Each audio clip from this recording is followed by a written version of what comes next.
All right, you primitive screwheads, listen up.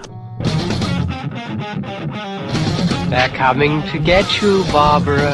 I ate his liver with some fava beans and a nice Chianti. Here's Johnny. Vanity. Definitely my favorite sin. I am the devil, and I am here to do the devil's work. The power of Christ compels you. This is my boomstick. What's your favorite scary movie?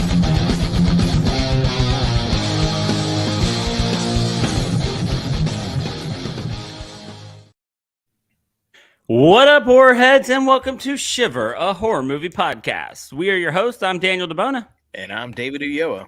And we are being joined this week by a guy who predates me on this show. I've done one episode with him, and he always brings the absolute best movies when we've got him on. We've got Geoff Mercancini. How you doing, Geoff? What up, guys? Good to be here again. Very excited about this one. I am really curious to see how this episode does in the metrics, because the last episode that you suggested, Demon Night, which was Demon Night, is our most downloaded episode. And every time I think, I'm like, let me go back and check and see, because I don't know, the Alien episode is, doing particularly well. Demon Night has just gotten, 5 times as many downloads as it had before. We got to get the internet wrestling community on this one. And if you're wondering why we need to get the IWC talking about this one, we are doing the movie Santa's Sleigh, starring WWE superstar Bill Goldberg. That's right. At the really kind of well, maybe not the height, but when he was still a hot commodity in the WWE there. So Santa's Sleigh is it's bonkers, right? There's not a lot. I know that, Geoff, you've been a fan of this one for a while. This is a movie I feel like has come up Christmas time, not Christmas time. In our group chat, I feel like you've talked about this one for years now. Yeah. Basically since it came out, because DeBona and I we were huge wrestling guys, and when I saw Bill Goldberg as Santa Claus, I was like, yeah, let's do it. I'm on board with this. This is my third favorite Christmas movie behind Die Hard and Jaws: The Revenge. So that is an eclectic metal podium right there, which somehow still manages to be the best Jaws movie that also happens to be a Christmas movie that happens to take place in Hawaii, because Blue Hawaii is not nearly as good. It's really not. So in this movie, we've got a satanic Santa Claus played by Bill Goldberg. And just let's start off, man. Does it work? How does it strike you? Does it qualify as a horror movie, Geoff? You've got Satan, you've got murder, you've got tits. Check. Everything a growing boy needs. Yeah. I think that's a resounding yes. That's the horror movie equivalent of taking your vitamins and saying your prayers. Exactly. 1000%. It's obviously it leans more towards the comedy than the horror, but I still wouldn't discount it, No, not at all. At all, as I would definitely say it's a horror film. Yeah. What about you, Dave? Nothing about this movie should work.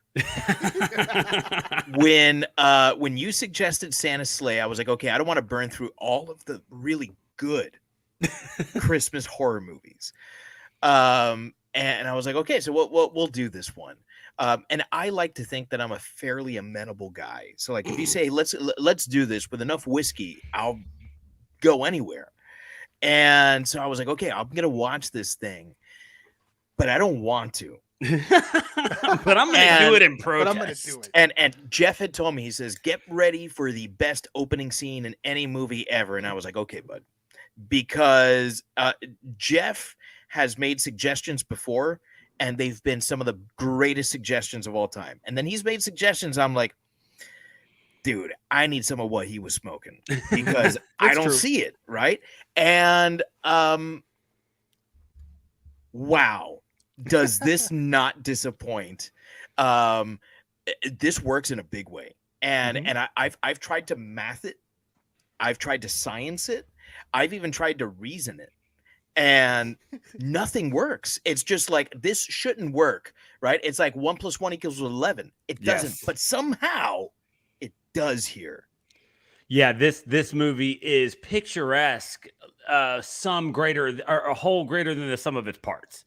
Right? When you look at all of the things that go into this movie, Chris Kattan, Bill Goldberg, Fran Drescher, and you're like, oh, okay, no. And then you're like, Santa, but it's because he's the Immaculate Conception. He's the second Immaculate Conception. He's the second Immaculate Conception. This one between Satan and Veronica or Erica, which was it? Erica. Yeah. It's like, no. And then you're watching it and you just can't help but have fun with this damn movie. Look, I mean, is it good? Absolutely not. No. by no understandable metric is it a good movie. But it was so much damn fun to watch. It was absolutely ridiculous. And you're right. And it opens and you have no idea what's going on. You're watching a family that's essentially the Bluths, right? Like they all just hate each other having fucking Christmas James dinner. Caan. Yeah, Like, with Jimmy Caan. Yeah. Fucking I was like, Sonny Corleone sitting there. Yeah, I was like, wait a minute. Okay, like Fran Drescher, Chris Kattan, like James Caan's at the head of that table. And then Santa comes down the chimney, ninja flips across the table, stabs both of James Caan's hands into the table, and I was like, okay, all right, I see where we're going now. And don't forget, punts the dog first. Punts the dog. Gets a big mouthful of like vodka or Everclear or something, and sets Fran Drescher's head on fire. I mean, it was. But not before she does the nanny laugh. Yes. And gets finger banged by Chris Kattan at Christmas dinner. Correct.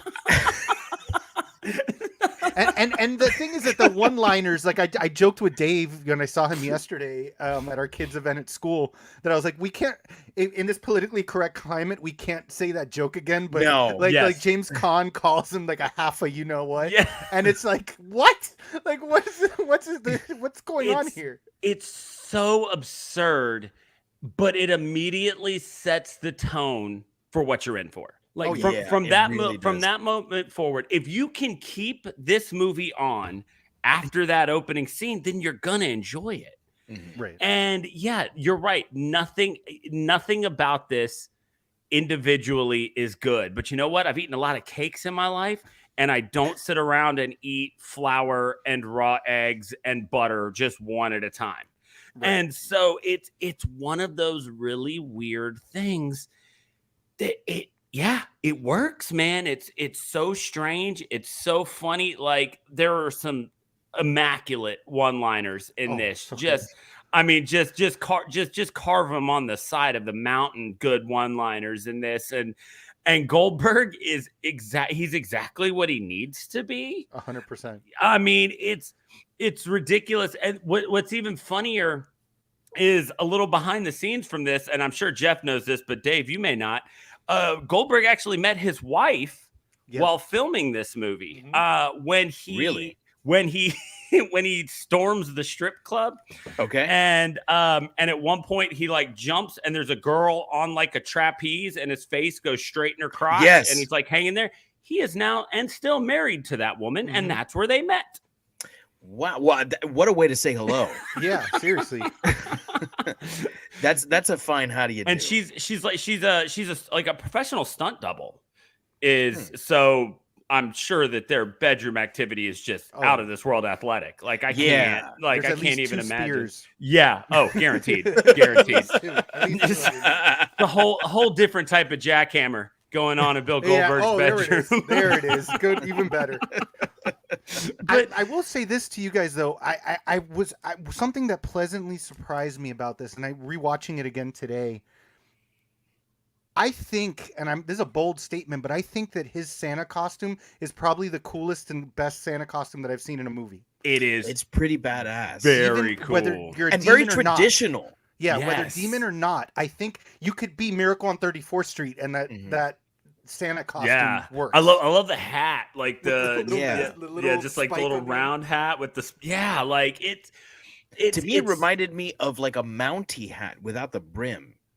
Okay. Yeah, Okay, yeah. I I can can see see that. Yeah, it was odd, but it was like leather and suede all at once, and like people kept calling him fat, like, "Oh, you've really let yourself go." But I'm like, dude, he looks like he can fuck up a whole army right now. Yeah, Grandpa was like, "Oh, I guess you let yourself go all these years." I'm like, "You look like you're about to die." Yeah. Like, what are you talking? What are you Like, talking oh, you tag about? on 2 bills? Yeah, I did. A lot of cookies. You know All what? muscle. Yeah, exactly. So the other funny part about this movie is that the majority of the cast is Jewish.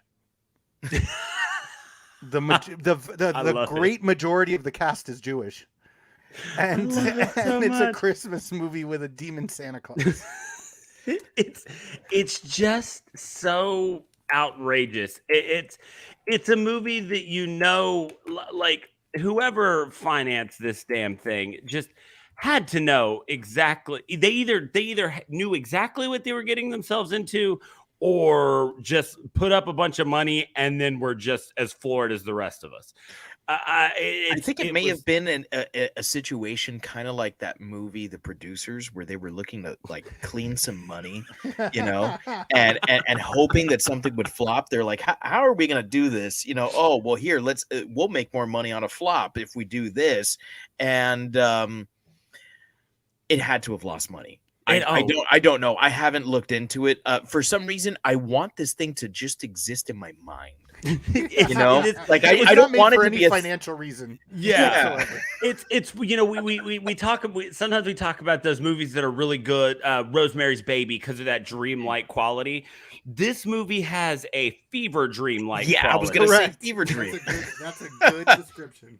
So I think Daniel, it was almost poetic in the way that you described the individual ingredients of a cake and then the finished product. Thank you. I've been eating a lot of cookies. I wonder why. I've been trying to get my son to agree to leaving Santa pizza and beer. Dude, I'm telling him, dude, everyone leaves Santa milk and cookies. By the time Santa gets to our house, he's all milk and cookied out. I've made that argument before too. And I don't know how it's going. Santa would like this fine Michter's that I have up here. Trust Santa's me. getting an old fashioned this year. Cheers to that. One of the things that is the ingredient of the cake is the story. And just like everything else, this is something that should not work. And this is a section that I'm calling of curling and rain buffalo. Yeah. I have seen very few movies where curling plays a significant role. Even fewer movies where buffalo pulling sleighs play a significant role. And yet there is the way I wrote this on the show sheet included a lot of ellipses. And then I couldn't finish it. I mean, I can't. And that's the thing is, how do you put into words how you feel about this story? Right. So, Jeff, what the fuck is this story? And does it work as a movie first and foremost? Second, does it work as a comedy? And third, does it work as a horror movie? So, I'm going to say yes, because one thing I wrote when I saw it is that it's nice to get an original story idea from Hollywood. Okay. Yeah. Which is few and far between a lot of times. It's always some kind of rehashed version of something or other. But like you said, the fact that it's like a curling, which I love curling. Oh my God. As I was watching curling. this, I was like, oh my God, of course Jeff loves this damn movie. Yeah. I mean, another movie, Men with Brooms, not a horror movie, but Leslie Nielsen and curling. Fucking fantastic movie. I'm just throwing that out there.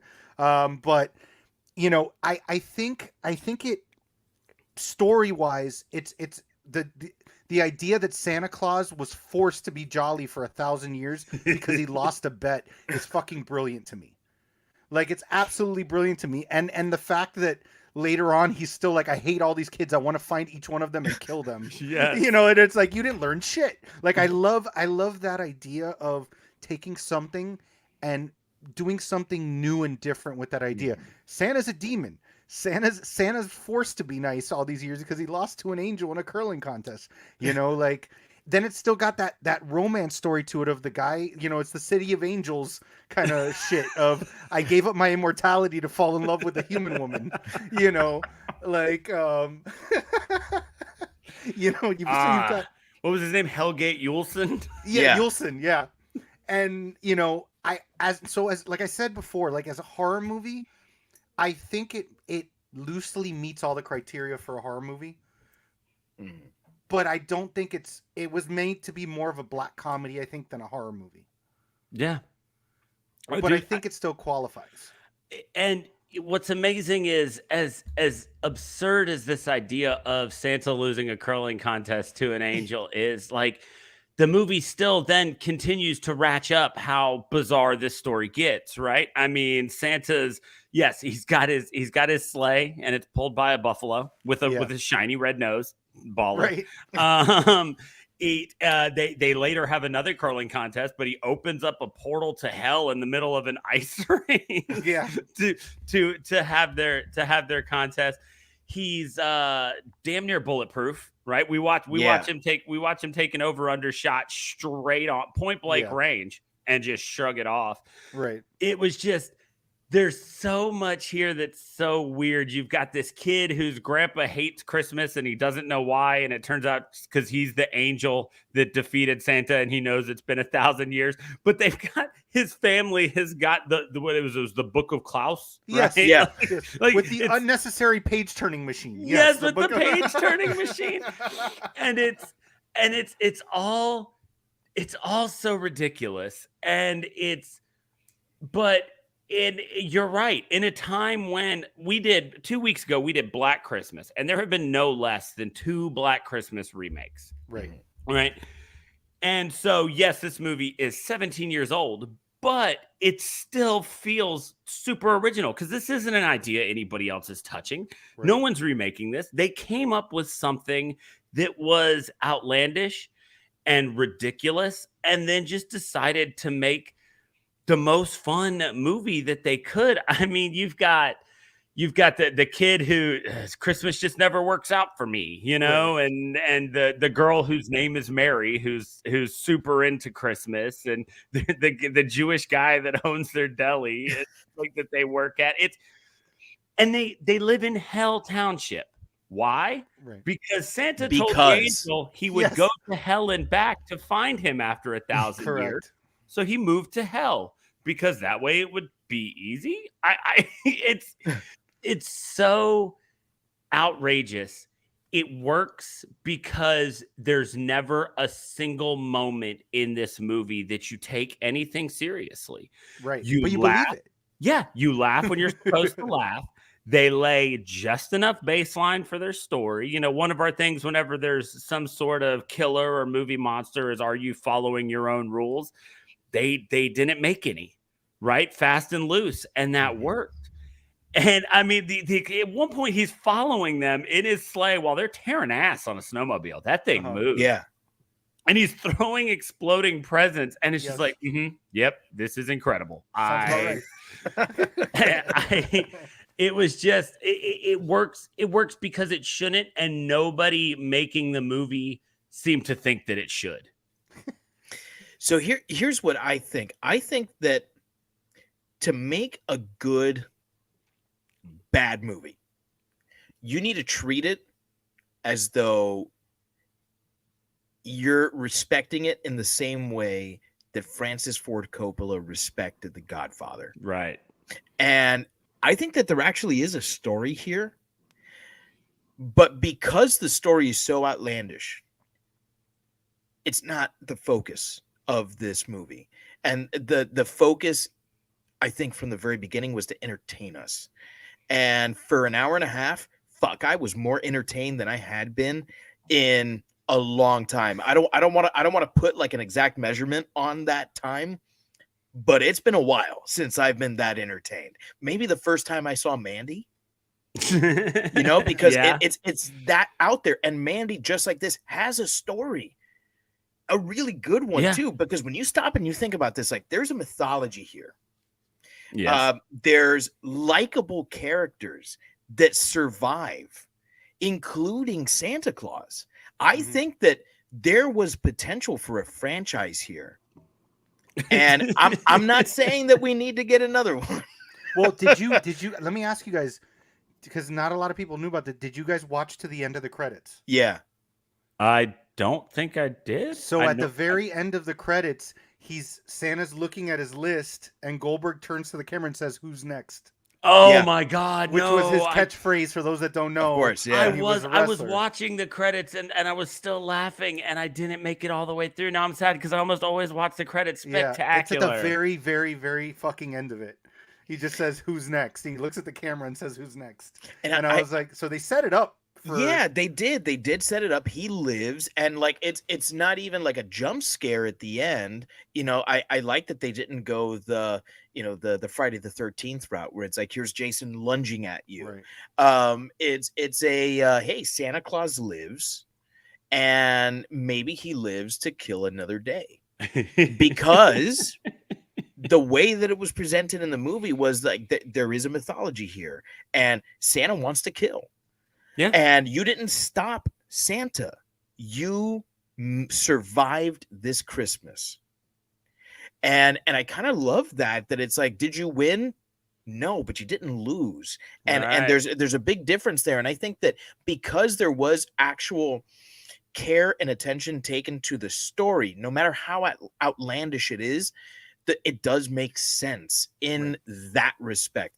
Does the logic of it make sense? No, it doesn't. But I don't think it's supposed to make sense in that way. Like when we talked about Halloween 3, the Season of the Witch, that whole movie is you saying, I guess we're doing this now. I guess we're going there now. I guess this guy's doing this thing. And you're along for the ride because the movie is outlandish enough where you're like, this is fun. But it's also taking enough attention to the little details where you're like, oh, but that's bullshit. Right. You're getting more of an I see what you did there, as opposed to I guess we're going here now. Yeah. Because even like when they did the claymation to show you the backstory, God, yes, like that took me immediately to Rudolph. Yeah, and, it was Rankin and Bass. It everything was very calculated, as uncalculated as it seems that everything was in this just ridiculous movie. There's a term that the Italians use called sprezzatura, which is the art of making it seem as though you don't care. Which I think encapsulates a lot of the Italian lifestyle, right? They always look so refined, but like with a casual sense to them.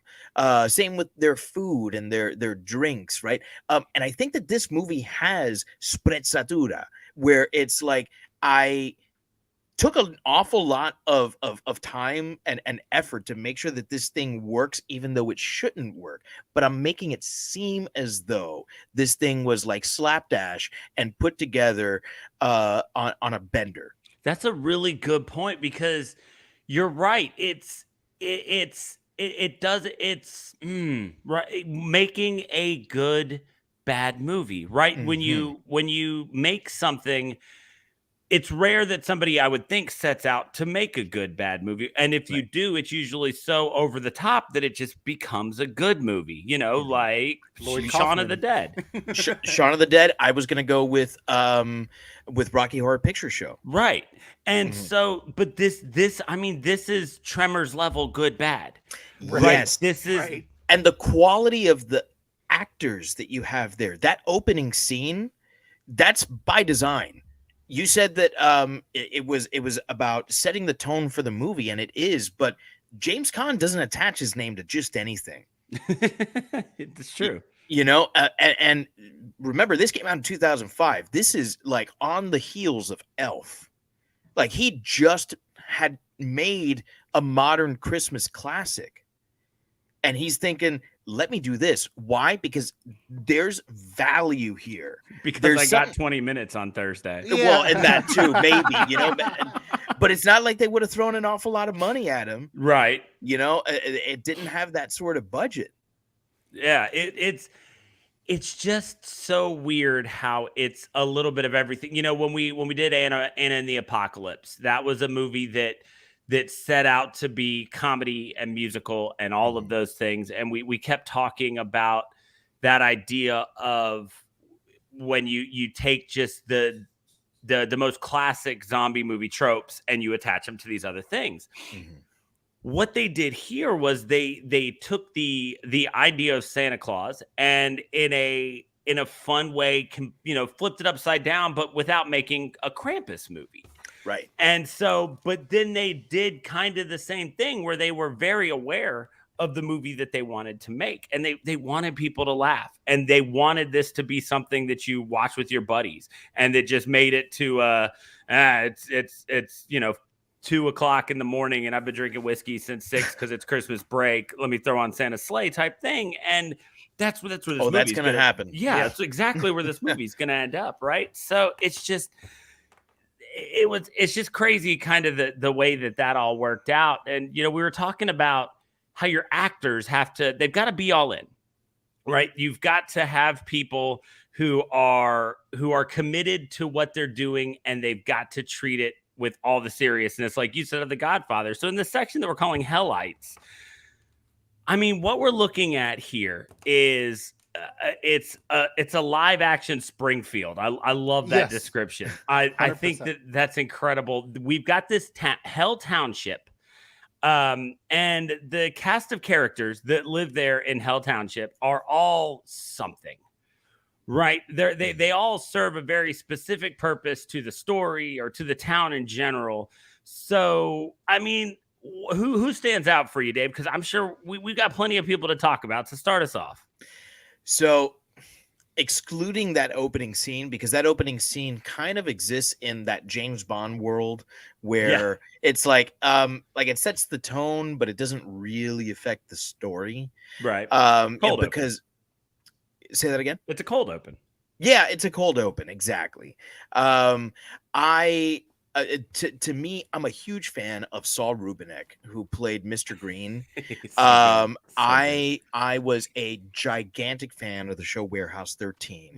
Yeah. And when I saw that he was in this movie, because I did a little bit of prep, but not too much. I don't like to know too much about the movies I haven't seen before, and this is the first time I'm watching it. I like to know a little bit, though. I saw he was in the cast. I was like, okay, I'm in, because I'll watch Saul Rubinek do anything. So it was a little sad to see that his role wasn't as large as I would have liked it to be, but he, I think, was fantastic in his very paternal way of being with Nick and with Mary, the way that he tried to get them together, and then the way that he handled that curmudgeonly old lady at the beginning of the movie was fantastic. And that lady, Mrs. Talbot, sir. Mrs. Talbot, thank you. Yes. Thank you. Someone get that woman an Oscar. Jeez. I was going to say Mrs. Talbot herself. Tell your grandfather to put up some goddamn Christmas decorations. And the other one that to me really stood out is someone who I fell in love with probably around the time that this movie came out, but not for the movie. Emily DeRaven. Yeah. Oh man, this was a year after Lost premiered. Yep. Yeah, and that's what made me fall in love with her. As her her character, her her as an actress, you'd see her all over these different daytime talk shows and stuff, and she is such a sweetheart when she would give interviews. I absolutely fell in love with her, so it was great to see her in this and have a major role and be at odds with the guy that she's in love with, because you almost always, whenever you see this sort of relationship, someone is bending over backwards for the other, right? And that was not the case here.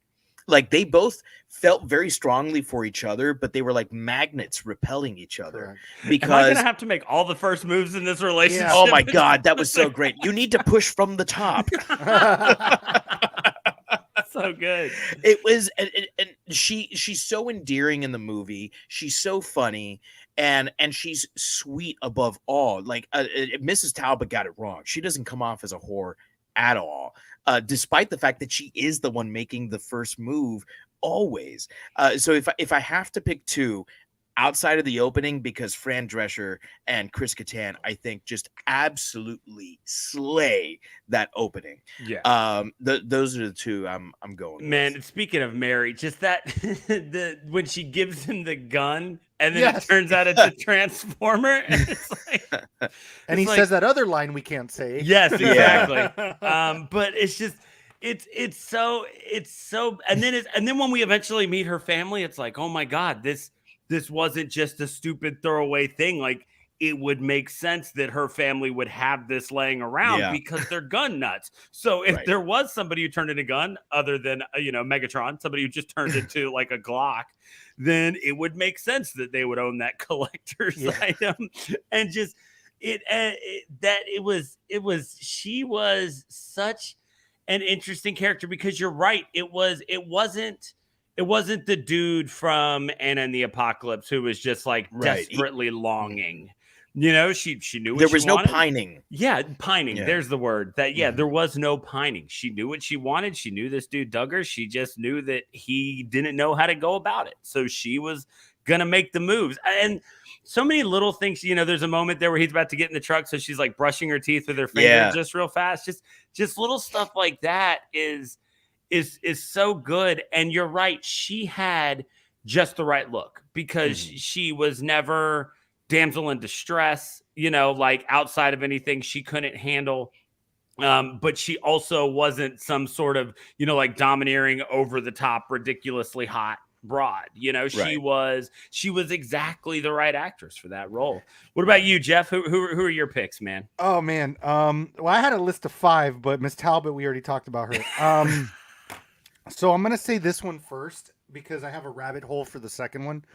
I'm gonna pick excuse me, Vinny, the Native American at the end that speaks through the voice modulator. It only cost me a lung. Yeah, and then I got vibes of South Park. What the fuck's this guy's name? Not Uncle Jimbo. Yeah, not Jimbo. Buddy. Yeah. But yeah, like, and it was like, yeah, it cost me a lung, and then they said, and then some. I forgot that her dad said something else. And your vocal cords. And your vocal cords. That's what it was.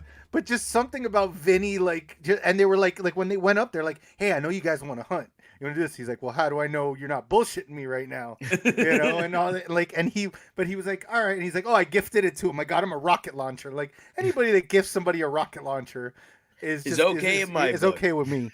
But the other person, also he delivered. There were so many great Christmas puns in this movie, right? But he delivered one of the best lines, because it wasn't a pun. It was just straight out of the song. As the buffalo is coming down, he puts the thing up and goes, "You'll go down in history." And I was like, oh my God, yes. So fantastic. So my second pick is who I dubbed, because he doesn't have a name in the movie, as Gas Station Debo. Oh, dude, yeah. And it's Debo. It is. It's Debo. It's straight up That's Debo. my rabbit hole. I agree 100%. Like, had to I leave the moved hood. here. It was getting too dangerous. Yep, it was getting too violent in the hood. I was like, holy shit. Tommy's playing Debo. Yes. This is what happened to Debo after Friday. Yes. He made it out. And he moved to hell, and he was like, "This is gonna be better than dealing with Smokey and these people over in the hood." And also, it was a wrestling connection there, because he was Zeus. Yes, I was wishing there was gonna be like some fight between him and me too. And Goldberg. I wanted him and Santa to go toe to toe. That would have been bad. so good. That he was like secretly an elf or something like that. I just as a mention, just because he has the fucking best name in the entire movie, is the police captain, Captain Cock. Captain Cock. Oh God, yeah. What is your problem with Cock? Yeah, man. That guy sucks. Cock? And then when he turns around, and Nick is like, Don, we now are gay apparel. It's like, oh my God. I love that they took the time to show us his nameplate too. Like, Yes. yeah, here's the joke. And they keep saying it just throughout the whole time. Like after that, they're like, oh, that's not Captain Cock. Oh, Captain Cock's not coming over here. Where's Captain Cock at? Like it was, but just the name itself was hysterical to me. But yeah, I'm not gonna take all of them. So. Oh no, it's fine, man, because you're right. Like Debo was the standout for me because of his line. Like the headcanon now of the fact that Debo got out and moved to hell because it was too rough in the hood. That is on par with the idea that Carl Winslow got moved to Chicago after a rough day to be close to his mom. Yeah. And like so now knowing that this movie takes place in the same universe as Friday, I feel like there's a hell of a crossover connection there, right? So like possible crossover. Like Friday before Christmas. Boom. I'm doing the work for you guys here, right? Somebody call Ice Cube. Make this happen. So but it was just it was so funny because he was 100% Debo. He was there. I loved that. This just the entire cast of characters. I love Pastor Timmons. Yes, Pastor Timmons. Who it was funny because I'm sitting there and he shows up and I was like, is this dude from Reba? And I was like, no, he's not from Reba, but what do I know this guy from? It Grace Under Fire. Yeah. I eventually went and checked was what I was thinking of him from, but Pastor Timmons was so fantastic because the idea of the corrupt preacher who doesn't live, the way he talks on Sundays and stuff like that's been done to death. But to watch him have so much fun with it, and it never became anything just like gross. It's real easy to do that and then just have him be a disgusting individual. But to have him just be, I mean, look, regardless of your feelings on strip clubs, dudes go to them, dudes spend money. They make jokes that they think are funny. That's not like gross stuff, right? Like that's just dude stuff. Right. And he did that, and he was never so over the top, either behind the pulpit or not, that it came across as this really fun take on the shitty small town preacher. Like I love when he like tips the door guys, like, you were never even here, Pastor Timmons. Like that is. And he puts the money in the girl's underwear. He's like, just came sliding down the chimney. I'm like, yes, that's the type of stuff that guys in strip clubs say, and they think they're so clever. And strippers laugh because you've got a handful of cash, and it's their job. Right. Correct. It was so great. I loved Pastor Timmons, and I enjoyed the fact that yes, there was a strip club scene. And yes, there was a lot of topless women, but somehow it never felt gratuitous. So I guess so the standouts are just all the women who were like, yeah, I'll take my tits out for an afternoon. Like, what else do I got going on? List me as stripper 4 in the credits. Yeah. I mean, it was fun because I've been to a strip club or 20 in my life. And that's what a small town strip club is like. It's just a plywood bar with a pole in the middle. And so it was that was a lot of fun, but it was just incredible that all of the actors in this movie were just 100% committed kind of to their roles and what they were supposed to be. Right. And everybody had so much fun with it. But I'll never. I'm so with you on this rabbit hole about Debo. Like that is where Tommy Lister Jr. as gas station attendant, like will is the one that is always going to stand out for me in this 100%. Movie. I loved it. And I like that even though there's like that throwaway line, which may not be a throwaway line, to connect him to Debo, like it is kind of a different character than he normally plays, because he's one of these Nice. guys that gets typecasted. Yeah. And like, can you blame him? He's a big, scary looking dude. I get it, but it's very different from what we normally see out of him. So it was kind of nice to see that. Well, I mean, Yeah. Craig beat the shit out of him. So He did. Hit him. You think that's the same brick Craig hit you with, Debo? So, speaking of what we expect, as funny as this movie is, it is ultimately a whether you want to put comedy first or second, it's a horror comedy. Right. And there are certain things that we come to expect from horror comedies. And in this section, which I'm calling, these were a few of my favorite things. Part of our favorite things about horror movies is the really inventive deaths, Yes. right? And this movie, for as funny as it is, I think has a pretty high kill count. Yeah. Pretty high body count. They start stacking up.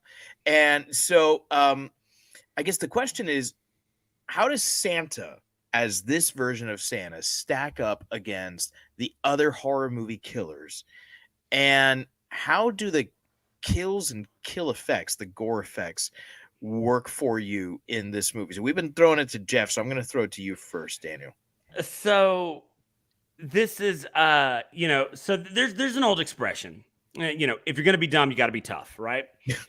In this, what happens if you're neither? I'm wondering how I'm gonna make it through life here. I think that the horror movie equivalent of that is if you're gonna be dumb as a movie, then you've got to kill people in fun ways. Mm-hmm. And this is a movie that 100% embraced that. They definitely enjoyed the times that they were going to kill people. My absolute favorite, if we're talking a few of my favorite things, is Santa throwing the stripper pole to the guy and then kicking it into the light while the guy's holding it. So that was great. Shocked. After he sprays it down because he was disgusted, even with gloves on, of touching the stripper pole. Yes. After he Windexes it because he doesn't want to grab the stripper. Never mind the fact that the very first thing he did was stick his tongue down a stripper's throat.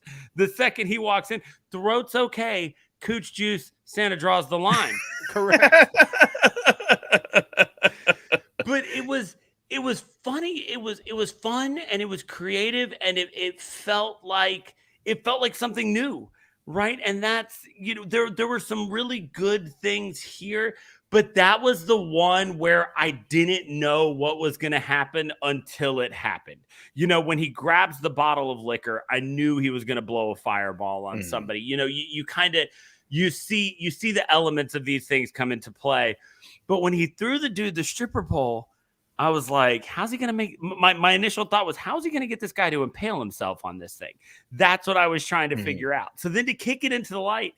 And then honestly, those may have been the best special effects that we got in the movie, were kind of the guy's charred body afterwards. Yeah, we got a real quick little moment until we do have a special effects guy for this, and this is the one time we let him go off, but they had fun with it. And yeah, if you're gonna be a dumb movie and you're gonna make people laugh, then you can't suddenly have some super jarring kill where someone gets slit open and everything spills out and it's disgusting. And this is a movie that embraced that idea of making you laugh even as the people get killed, which is I mean, that's super great. Like just that whole strip club scene to set it on fire by just grabbing the coal, like breathing into it. And so he makes it hot enough that it sets this whole Pinewood strip club on fire. It's just, it's ridiculous. And it throws out naughty. Yeah. Because he goes naughty. Yeah. And then chucks it was which to me felt like a callback to Silent Night, Deadly Night. Yes. As Billy's going around saying naughty and then just like shooting people with a 9mm. Yeah. Because it kind of came out of nowhere, and I was like, oh, is that a reference to it?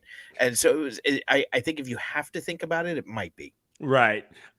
So I just, there are plenty of kills here. You're right. It does have a good body count, but yeah. And then to wrap that scene up by having Pastor Timmons at the pulpit, like saying the strippers' names. Yes. Oh my God. I mean, just chef's kiss. That was incredible. I love that he's excusing it too, where it's like, although it is a sinner's lifestyle, I'm sure that they were just trying to get their way through life. Yeah. That's right. And we Tessa Tickler.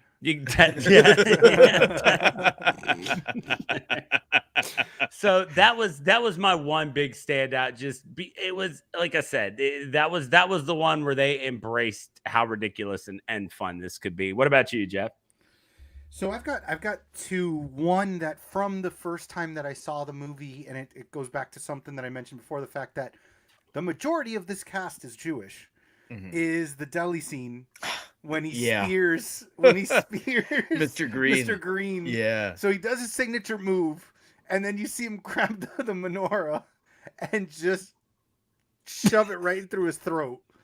And I'm like, there's something wrong about the fact that you are Jewish and you are killing a Jewish person with the holy symbol of one of the holy symbols of your religion.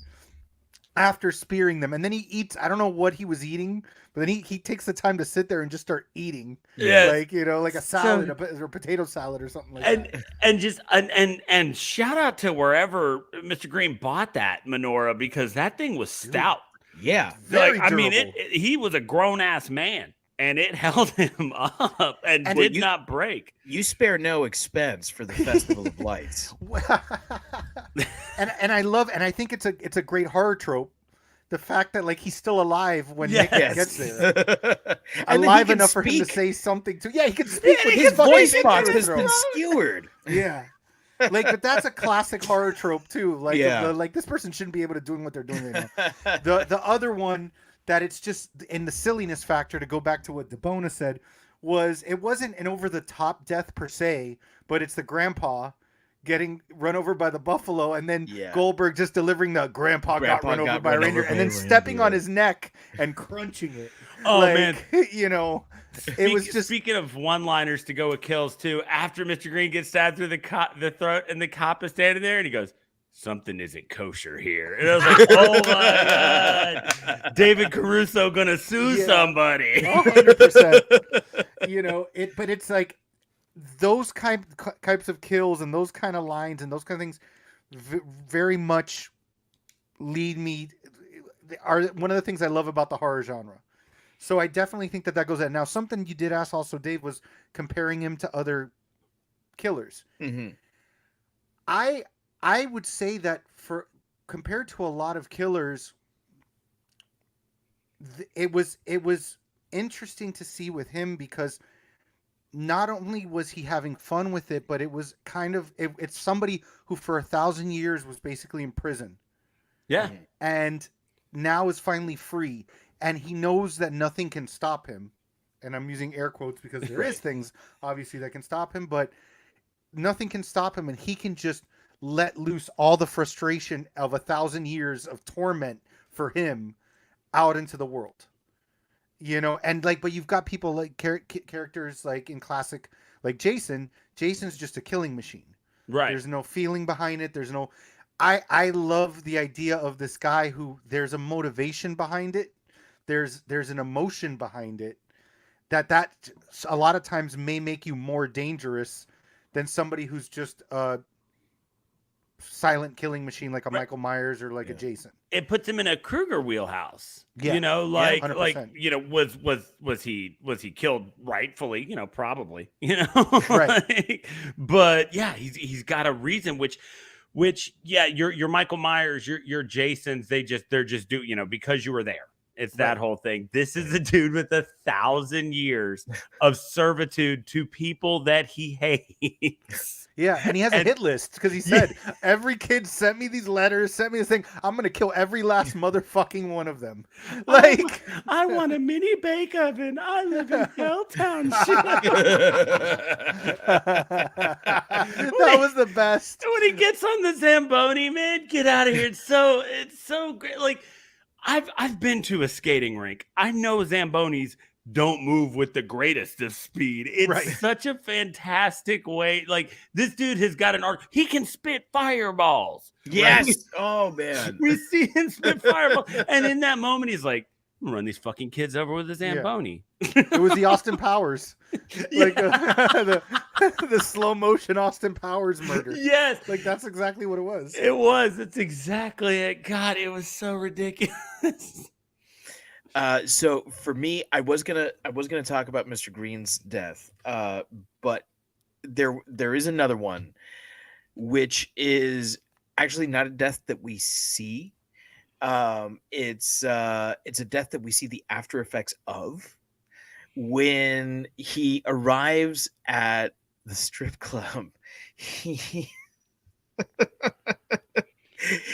gives the reins over to the valet guy. Oh my God! Yes, yes. and he, it's just like Pastor Timmons, right? Yeah. It's like, here, you take it and you go park this thing out back. And he comes back and it caught the fucking hell deer coughs up the hat.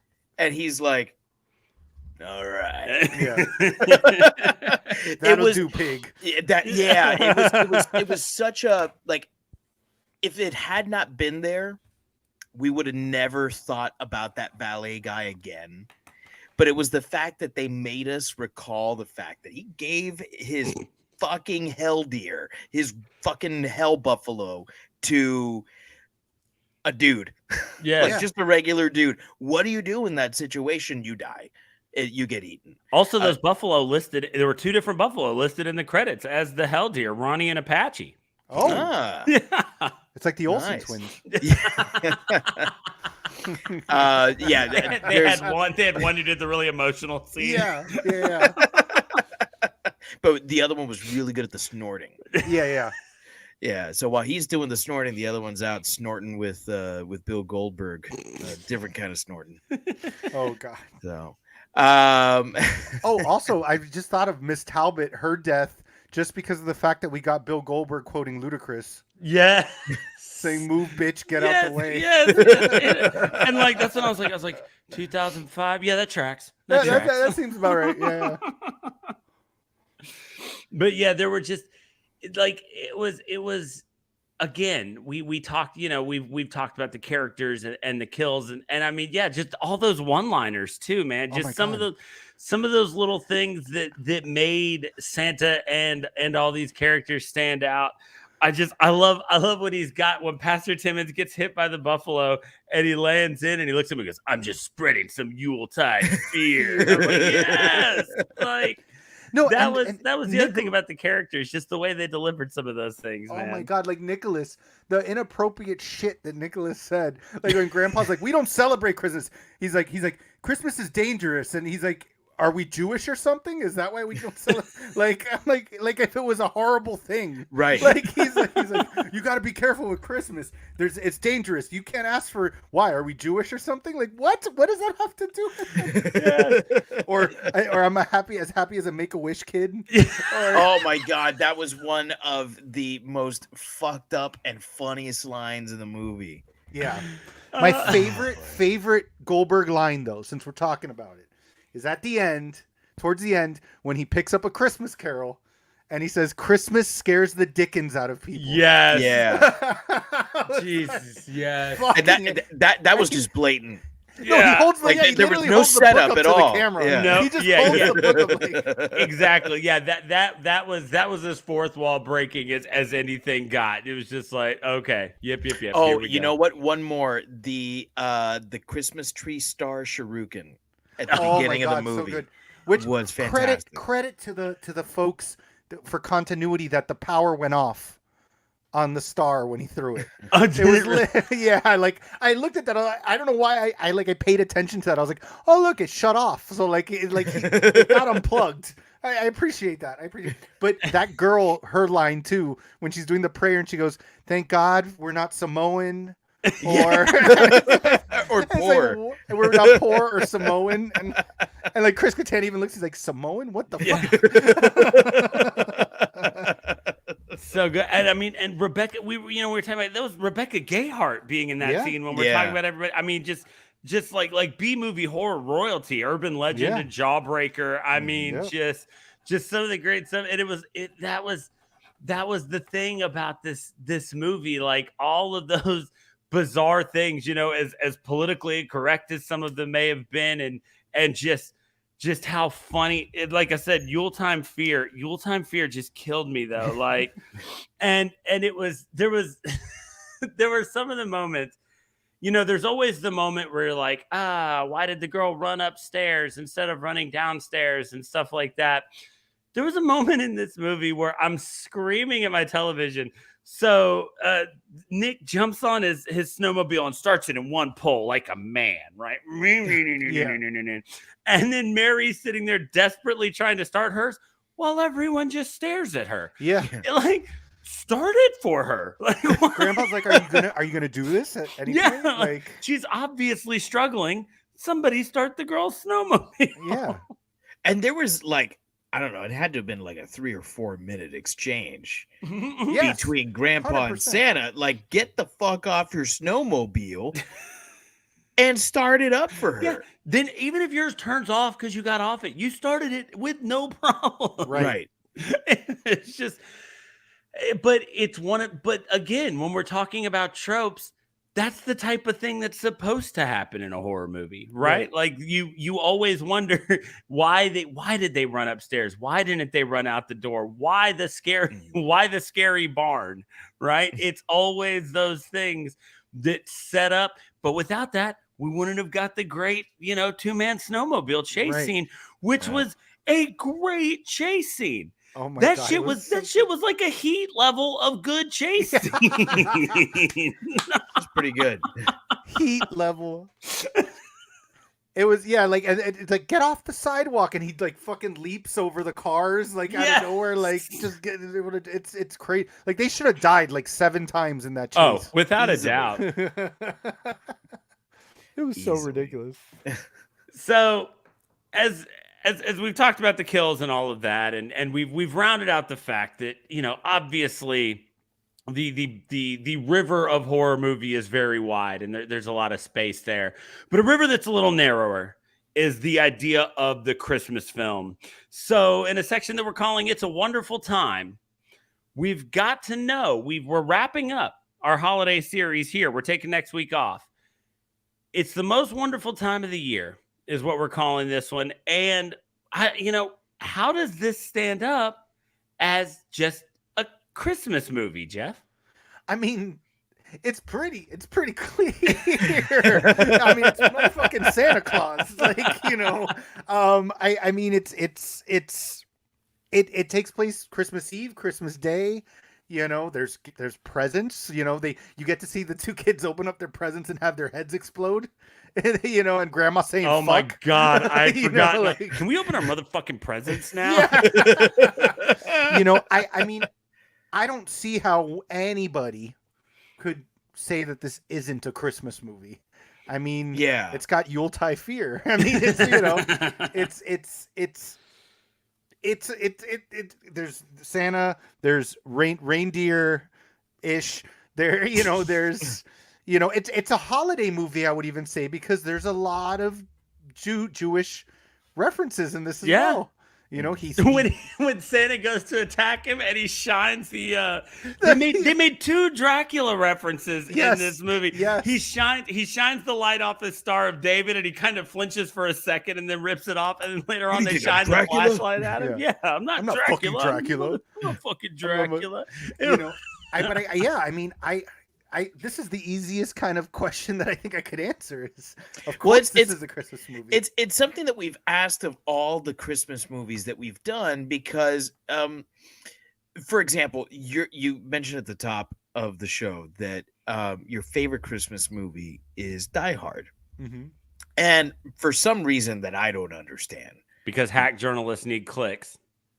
There's Or a debate as to whether or not significant Die others. Hard is actually a Christmas movie. Yeah. And the only thing that I can come up with is that there's some sort of deficiency with your brain that does not allow you to recognize the Christmasosity of something. Good word. Yes. Good word. Yeah, the Yuletide-itude. the Yuletide. Damn. This movie's got it, man. Like Yeah. it's got it all. I mean, it's got, it was something I've said every single week on this show for the last month is family coming together. Mhm. You know, that's an integral part of the Christmas movie. It's here, right? Whether it's Nick and his grandfather or Mary and her dad, but there's also like a little bit of romance there, which is not uncommon in a Christmas movie. I mean, there's fucking Christmas lights everywhere, you know. Like, I've tried to argue unsuccessfully that First Blood is a Christmas movie because it takes place at Christmas time and there's like Christmas lights around. The lengths that you will go to argue that First Blood is an anything movie will never cease to astound. Do you remember doing survival movies when that It argument absolutely is a survival movie, though, and I will stand by that statement. But it's also a war horror movie because it's about the traumas of war. I fucking love First Blood, man, and I will die on that hill that it is the perfect anything movie. But this isn't just that it's like, okay, there's a little bit of snow and there's some twinkling lights all over and a Christmas tree or two. It's like, no, man, this is fucking Christmas the whole goddamn time. Yeah. And there's Christmas puns being used as like integral parts to the story. And it's like, how often do you see a Zamboni being used as a murder weapon?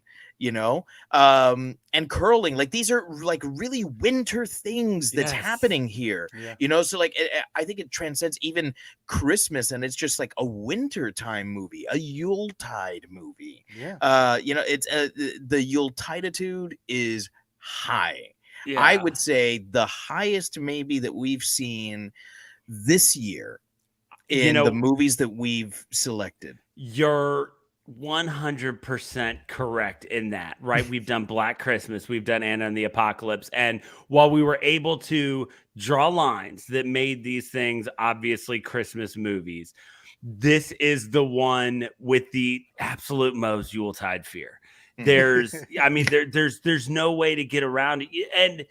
And it's funny because one of the things we talked about with Christmas movies, this idea of coming together as a family and whatever causes that, you know, just, and this being the right time of year to mend those fences, that comes into play because of having to, you know, huddle together and in terror and run. And it knocks it. You're right. It's got presents. It's got big dinners. It's got Fran Drescher getting drowned in a bowl of eggnog, which we didn't even talk about, right? Like she didn't die when her head got set on fire. She was still alive and got drowned in a bowl of eggnog. It's got it all.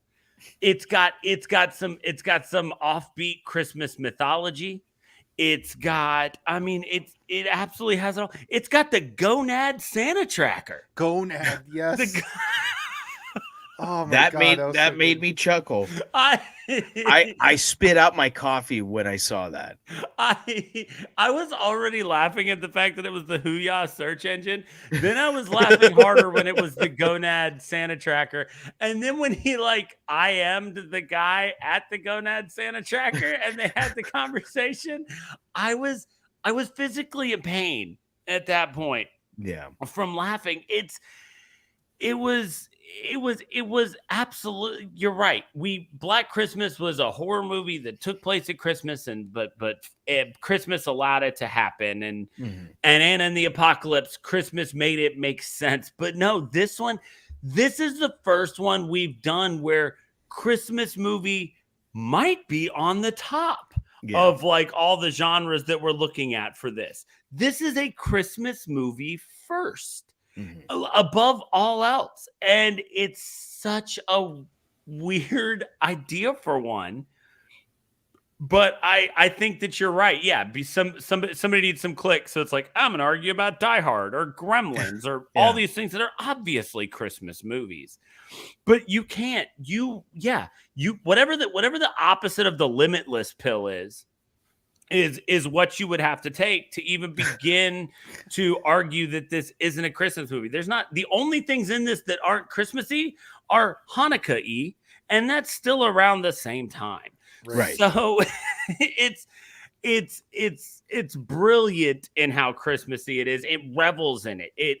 It celebrates every moment of being specifically a Christmas movie where Going all back of this to other stuff happens. Even the stop motion animation, the claymation that we all I mean, and it's before our time, but we grew up watching Santa Claus is Coming to Town and Rudolph the Red-Nosed Reindeer and The Little Drummer Boy and all of these Rankin and Bass short films that are Christmas. That was scheduled viewing in December, man. Like that was the reason to own a TV guide, was because you had to know when those things were coming on. Yeah, and if Burl Ives has not sung, and I haven't seen Rudolph, try to put some soot on his nose, like, it's not fucking Christmas. and they recognize this, and it's like, no, we're gonna give it to you, man. Don't worry, you're getting your Christmas fix. It's in the DNA of this thing, and it doesn't happen often, I think. Where a movie can be uniquely Christmas, but also like horror at the same time. And this does manage to be, because like Santa is the villain in the same way that Krampus was. We did Krampus last year. And I think that it's uniquely Christmas and uniquely horror. And that's a beautiful thing, that these two things that we love so much can come together and really enjoy a space where like it can exist in this period of time. Like I don't watch, I said this a couple weeks ago, I don't watch Black Christmas outside of Christmas, because for me, it is a Christmas movie. Right. I thought that it was the most Christmas horror movie I had ever seen. Until now.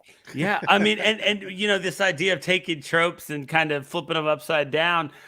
The classic end of a Christmas movie, when kind of everything gets resolved, is, look, it's snowing, and it's in this one, what do we get? We get buffalo guts raining from the sky because Mary's dad owns a damn bazooka. And thanks, Vinny. And thanks, Vinny. And shot him out of the sky. And so instead of this moment where everything's fine, and we know that now because it's snowing, we get this moment where everything's fine, and we know that now because these are entrails falling on us. So obviously the monster that was chasing us through the sky has exploded. There was one other spectacular moment at the end of this film that I meant to mention when we were doing, because it's not actually a kill. Well, it is a kill, but it's also the follow-up to the kill. So when they blow up the buffalo, Pastor Timmons falls on a flagpole and dies, which is that's fantastic. But then the firefighter ambulance paramedic guy comes out with like the Jaws of Life circular saw, right? And he revs it up, and he's stand back. Things are about to get messy. And you think, oh, well, what makes sense here is to cut that pole down so that you can take this body off, and then you'll have a body to deliver to the family. But at the end of the movie, we see that the flagpole is still standing without a body on it anymore, which means what he did was he used that giant firefighter saw to literally cut Pastor Timmons off of the flagpole. And I don't think we can really underestimate how ridiculous that is. It makes no sense. It makes zero sense. But at the end of that movie, at the end of this movie, it made sense there, right? Like nothing else anybody's doing makes sense enough. Yeah. And so they're toting away a body bag. And it took me a second, and I'm going, wait, the flagpole's still there. oh my God, they cut this man off the flagpole instead of cutting the flagpole down. And I was like, yeah, let's wrap it up because it ain't getting any better, guys. That's your tree star moment. Like what I had with the trees. I was like, oh, it's powered off. You're like, oh shit, the pole's still there. Yeah. That means they cut this guy in fucking half. Yes. Just genius level of ridiculous detail in that. And I mean, yeah, it was I went into this movie not expecting much and got a full-blown Christmas turducken out of this beast. So this leaves us with really only one thing left to do, which is to rate this thing. And if you are a new listener to the show, you wouldn't know this, but we choose unique rating metrics because we feel like every movie should be rated against itself and not against, the myriad other films that are out there. And this is actually something that Geoff started, way back when. On episode 2, I actually went back to try to figure out when we started doing this, and it was on the second episode, which was Geoff's pick. It was Dead Snow, and we used I think it was Nazi gold coins. Yeah. So I posed the question to you earlier. Do you have a rating metric? Metric for this? I have I have 4. That I want you to of course you pick, do. which technically 5 because I added dirty stripper poles now as one. So I'll let you guys decide. From them. So dirty stripper poles. Okay. Exploding gift bombs. Mm-hmm. Unnecessary page turning machines. Angelic curling stones. My personal favorite and something none of us have mentioned is brown colored toilet paper. Oh, we're talking about the terrible inventions. I think let's go brown colored toilet paper. Okay. Yeah, let's go rolls of brown colored toilet paper. Rolls of brown colored toilet paper it is. You want me to start? Yeah, start us. Okay. Sure, yeah. So since we are rating it against itself and it's not we're not comparing this to Nightmare on Elm Street or something like that. I'm gonna give this movie a 4.5 out of 5. Rolls of brown colored toilet paper. I think a lot of the stuff that Debona had mentioned, that it's like the movie knows exactly what it's trying to be, and Dave, you mentioned this too, that it knows what it's trying to be. It knows exactly what it needs to be to suck you in, nostalgia. Even though you've never seen a movie like this, but here's the nostalgia of the claymation of these tropes that you get for these Christmas movies. Clever, listen, word puns, I love them. Santa's sleigh, fantastic just in the title alone. I thought Goldberg did a great job. I loved the costuming in the movie. I mentioned it before. I think this arguably is probably one of the best, if not the best Santa outfit that's in a movie. Mm-hmm. I think it's got everything that you want. Like you said, the romance, the action, the comedy, boobs. It's got everything. So I mean, boobs. I can't tell you why I didn't give it a 5. It's just the natural gut reaction I went with of 4.5 out of 5. But I definitely think it's something that everybody should watch. And I'm happy that I'm seeing a lot on TikTok that people are discovering it. Spectacular. Because I'm seeing a lot of people like, why is nobody talking about this movie? I just found this movie, and they show the opening scene. Because again, I still think that's a fucking amazing opening scene. I'm gonna ride with you on this one, man. But I'm gonna go 4.5 rolls of brown toilet paper, and I can put my finger on the 1/2 star that this movie is losing for me, and that is because in a movie where the acting was exactly what it needed to be, there was one scene that sucked me out because the acting was so bad and out of place. And that is when Mary and Nick are on the ice before he starts to chase them down with the Zamboni. And he's, kind of gives the I'm sad, I miss him thing. Like the acting in that one moment specifically was really, really bad, and not like good bad. It was just bad. And that was the one time that I did kind of feel sucked out of just enjoying this movie. So I can't hit it with the full 5, but other than that one little scene, there was not a minute of this movie where I wasn't enjoying myself. And I was laughing, and it was jarring. And yeah, man, you're right. It had some boobs. So yeah, let's go. I mean, there was far more to like than to dislike about this movie. I say this all the time. When I go into movies that I don't know anything about, I went into it expecting nothing. I went into this movie expecting absolutely nothing. I even on our Instagram post, I was like, this one's going to be more fun to review than to watch. And while I have had an absolute blast reviewing this one with you guys, I don't know that it stacks up to the pure joy that I did feel watching this for the first time last night. So I think Dave, even you said like 24 hours removed, you were like, I wish I could watch that movie again for the first time.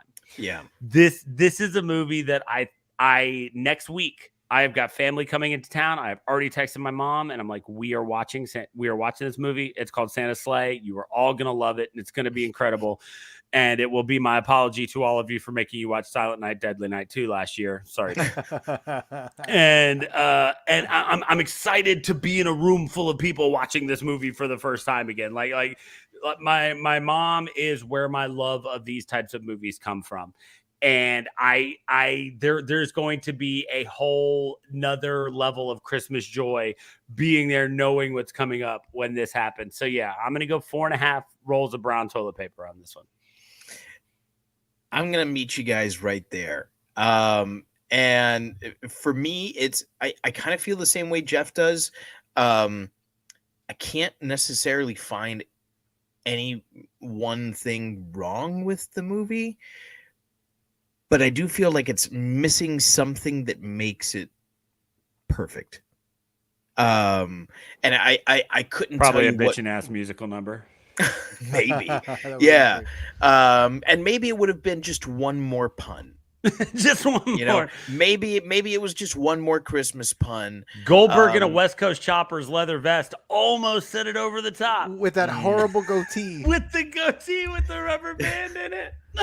And so I couldn't tell you what it is that I feel the movie was missing to bump it from that 4.5 to 5 rolls of brown toilet paper, but nonetheless, it is there. I do feel like we're just shy of, having enough brown toilet paper, which is a really shitty situation. Oh, puns for days.